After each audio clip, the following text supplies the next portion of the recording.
There are a number of marketing careers a graduate could pursue. The first impulse is for people to think that marketing careers are all about advertising, that it's all about that creative spirit, when there's actually a lot of fabulous nuances to what marketing involves. So yes, advertising is one of them. If you're in marketing, advertising is a component of marketing. But if you look at what marketing truly means, and that's understanding the consumer and then delivering an offering so that has value to the consumer and they want to exchange their money, their time, their resources for it. There's a lot of things that go into it. First, getting that consumer to know that you have that offering is important. Where advertising comes in, the creative actually creating of advertising, then there's promotion, so PR and working directly with vendors for sales, those big displays you see at grocery stores through the sales divisions, that strategy is set by marketing. But there's other areas of marketing as well. One is for a marketing analyst, which is a heavily analytical area. In order to understand what the consumer wants, you need to aggregate data. So you need to ask consumers, you need to see what they're doing, how they're doing it, and then come with those numbers in some kind of cohesive picture.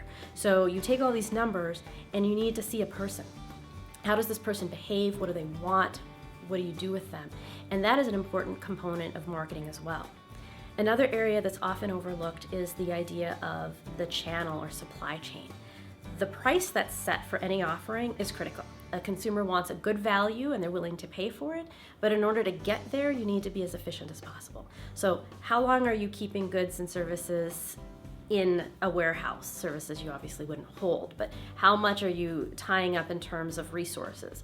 How are you getting that efficiently to the consumer? So if you're selling over the internet, for example, you don't necessarily, if you're selling out of your home, you don't want your garage full of inventory, right? But you want to be able to give the consumer what they want when they need it. Supply chain helps you figure out how that works. So if you're a very logistical person, you love puzzles and how things fit together and how to make them efficient, there's a place for you in marketing as well. Now, all of that is fabulous, but it's all so very general. Every single business, every single organization needs marketing. So one of the most probably well-known, you'll know places like General Mills and Target. Those are very well-known brands across the country. And yes, you understand how marketing works there. But what about the Humane Society? The Animal Humane Society also needs marketing. They need people who have pets and need to give them up for adoption to know that they're there. They need people who want to adopt pets to know that they're there. They need to make sure that their very precious inventory is well taken care of. So how do you fit in to the industry that you're most interested in? Where is your passion?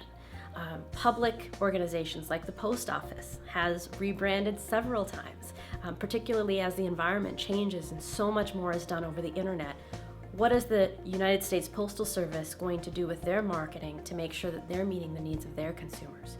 So whether you're interested in healthcare, whether you're interested in retail, whether you're interested in accounting, whether you're interested in criminal justice, security companies also need to have marketing. There's a place to figure out what the consumer's needs are for your industry and find your niche to meet them. You can do that through traditional channels like I was talking about, but more and more companies are turning to where their consumers are, and that's the internet. How do you use social media? How do you make sure consumers find you on the internet so that you can provide your offerings, your goods, and your services to them?